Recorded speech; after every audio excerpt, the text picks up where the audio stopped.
certeza é isso. Então tá bom. Vamos então falar sobre o Trump e os bilionários que ele torceu o braço? Vamos falar deles.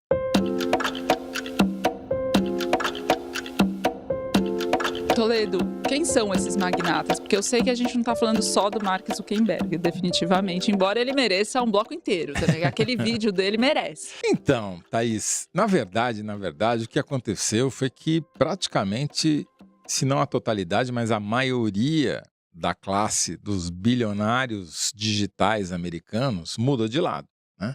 Ela vem mudando ao longo do tempo, mas agora, entre a eleição e a posse do Trump, Quem não tinha, virou, né? exatamente. Então estão todos indo lá beijar a mão do Trump em Mar-a-Lago, que é o resort onde ele transforma no governo paralelo, né? Já tinha sido no primeiro mandato, continua sendo agora. Estão organizando festas para o dia da posse do Trump. Fazendo doações milionárias para a festa da posse. Exatamente. E, quando não, assessorando diretamente o presidente eleito. E não só o Elon Musk. Então, o Elon Musk é a face mais famosa, que está dando mais a cara a bater, né? Assumiu um cargo no governo Trump, já tem gente dizendo que ele é o primeiro presidente de fato, né? Que é o primeiro-ministro, blá, blá, blá, blá, blá, blá. Mas não vou aqui perder tempo com o Elon, porque a gente já falou bastante sobre ele. Chama a atenção a versão dos bilionários digitais de por que eles trocaram de lado. E isso foi contado, a versão deles foi contada no episódio dessa semana do The Daily, que é o, como diz o nome, podcast diário do New York Times. É muito interessante entender o ponto de vista dos bilionários. Não para concordar, mas até para ser crítico, né? Quem verbaliza isso é o Mark Andreessen. Mark Andreessen é um cara das origens da internet. Ele ficou milionário criando o primeiro browser de sucesso para você poder navegar na web, que foi o Netscape. E entrou na guerra dos browsers com a Microsoft, depois com a Apple, acabou vendendo a Netscape, ficou bilionário e se tornou um venture capitalist, ou seja, um investidor do Vale do Silício, investiu em várias startups que deram muito certo, com isso ficou mais bilionário ainda, tem um fundo que investe 44 bilhões de dólares em startups no Vale do Silício, então ele é uma espécie de porta-voz dos investidores do Vale do Silício. E o Mark Andreessen, historicamente, sempre apoiou candidatos democratas. Mas, segundo ele, havia um pacto entre o Vale do Silício, os seus bilionários, e a sociedade política americana, que foi quebrado, não por eles, mas, segundo o Mark Andreessen, pelos democratas. Por quê? Ele dizia, olha, a gente tinha o seguinte pacto, nós criávamos tecnologias inovadoras, disruptivas, os políticos nos deixavam em paz, não se metiam no nosso negócio, a gente gerava bilhões de dólares, se tornava bilionário e aí, depois de um tempo, doava a maior parte dessa fortuna em caridade, né, para limpar a nossa barra e éramos incensados e bajulados por fazer isso. Pois bem, esse pacto acabou, segundo Mark Andreessen, e começou a acabar no final do governo Obama. Por quê? Aí a minha interpretação. Nos últimos 10 ou 15 anos, o poder político das plataformas digitais aumentou imensamente. E aumentou não só no financiamento das campanhas eleitorais, diretas ou indiretamente, mas como instrumento para modificar o resultado do principal instrumento da democracia, que é a eleição. Isso ficou muito claro na eleição do Trump em 2016, quando ficou demonstrado que, de fato, a Rússia influenciou a eleição através das plataformas digitais americanas, que o Mark Andreessen disse que isso é fábula. Ah, é? Ele não acredita. Cambridge Analytics, aquela Exato. história toda. E aí, obviamente, a parte perdedora da classe política americana, ou seja, que foi prejudicada por essa intervenção, tratou de tentar regulamentar ou regular as plataformas digitais. Isso aconteceu não só nos Estados Unidos, aconteceu na Europa e está acontecendo no Brasil, você vai falar sobre isso. Pois bem, então é uma reação que não é porque, tô de mal porque quebraram o pacto que eu tinha. Não, é que estão mexendo efetivamente no meu lucro e no meu negócio. E tem que mexer, porque efetivamente essas plataformas são capazes de causar grandes danos à democracia, não por si só, mas porque podem ser mal utilizadas. E todos os movimentos que a gente viu acontecer desde a campanha principalmente agora, são o quê? São movimentos para acabar com o resto que ainda tinha de mecanismos de fazer autorregulamentação das redes para evitar o discurso das fake news, o discurso de ódio, etc., né? O anúncio que o Mark Zuckerberg fez de que ia acabar, começando nos Estados Unidos, com todos os instrumentos de checagem, verificação, etc., nada mais é do que fazer aquilo que o Trump queria. E por que isso aconteceu agora? Porque o Trump torceu o braço dessas pessoas. E não foi o Mark Zuckerberg, não foi o primeiro braço que ele torceu. Durante a campanha eleitoral ainda, vamos lembrar, o Jeff Bezos, dono da Amazon, que havia comprou alguns anos atrás o Washington Post, o segundo jornal mais famoso dos Estados Unidos, responsável pelo Watergate, impediu que o jornal declarasse apoio à candidatura da Kamala Harris, democrata, contra o Trump, o que é um fato histórico.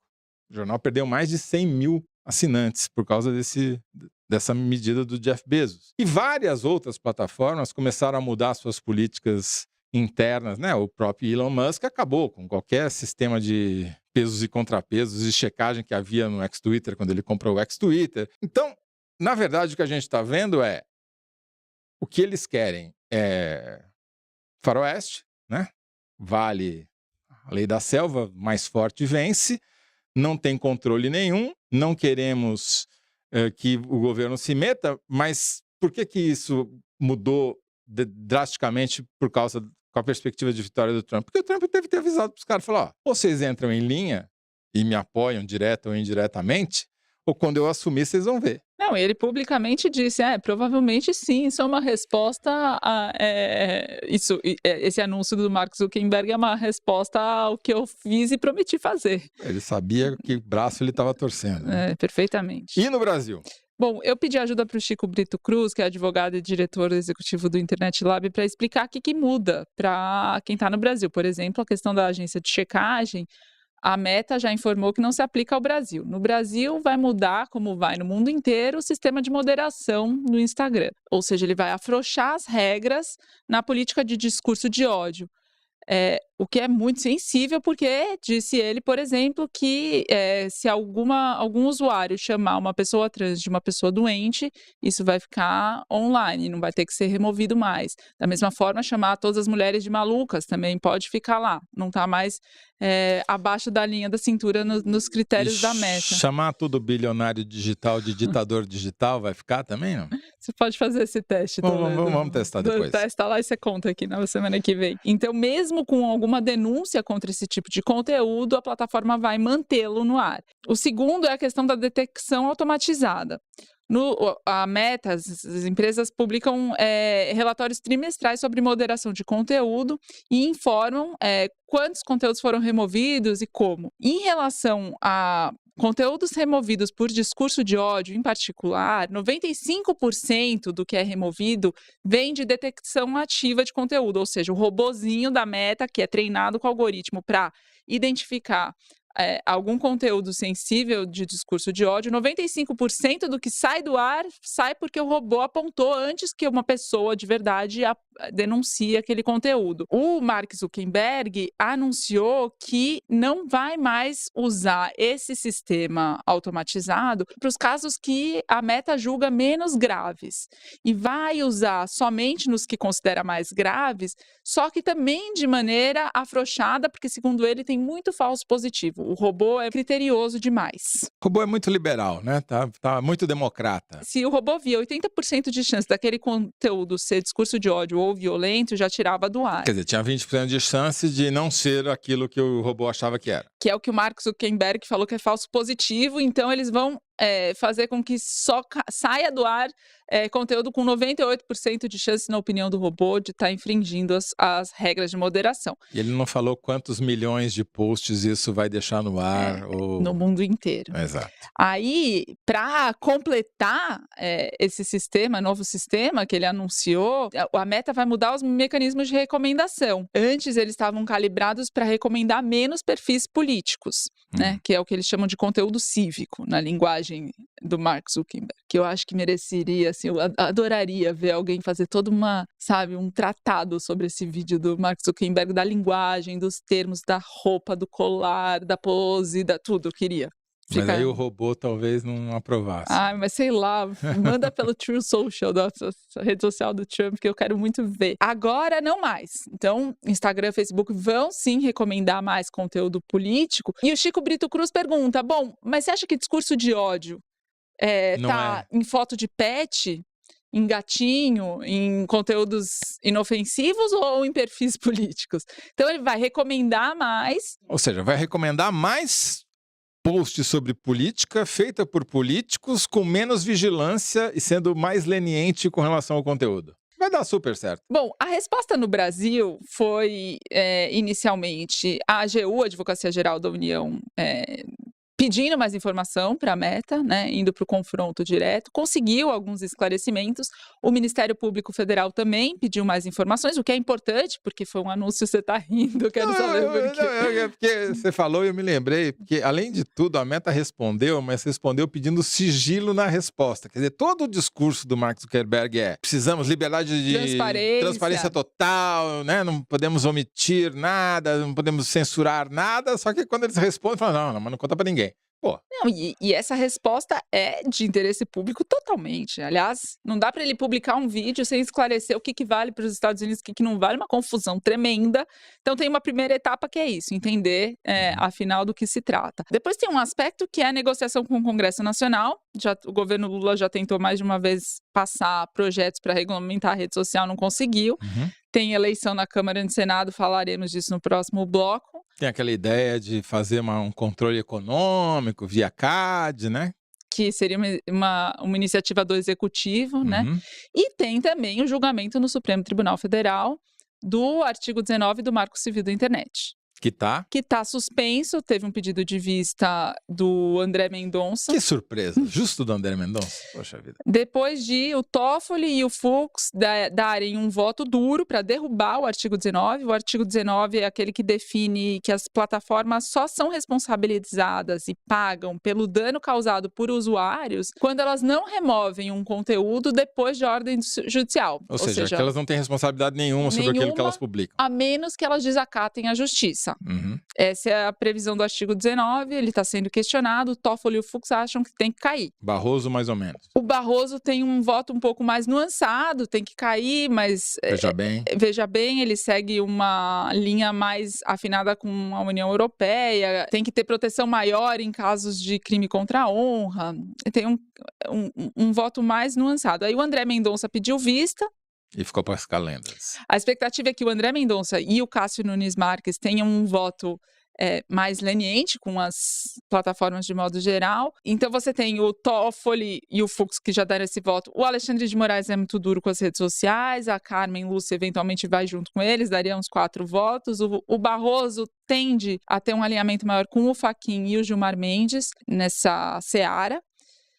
E aí tem 2 votos ainda sendo estudados, que é o do Zanin e do Flávio Dino, sendo que o Dino tem um papel importante aí para dar o voto de Minerva, né? Para que lado que vai.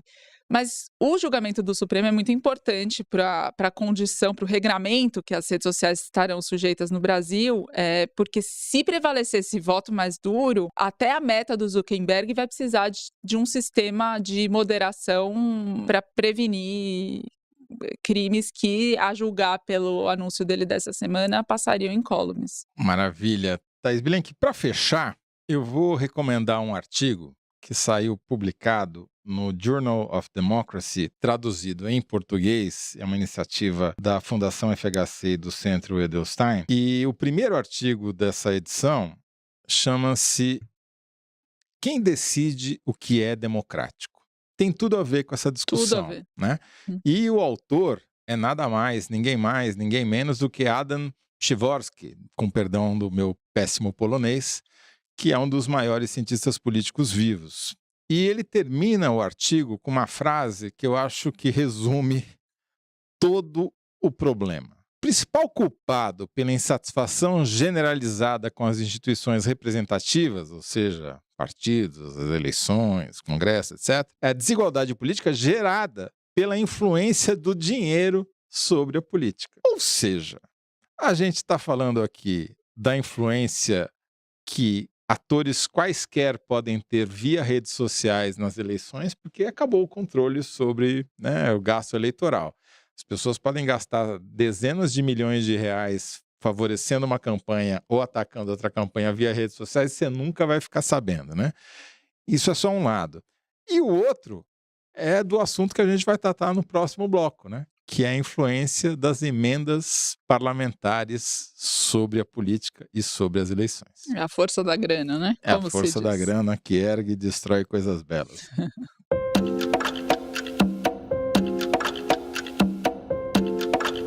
Toledo, vamos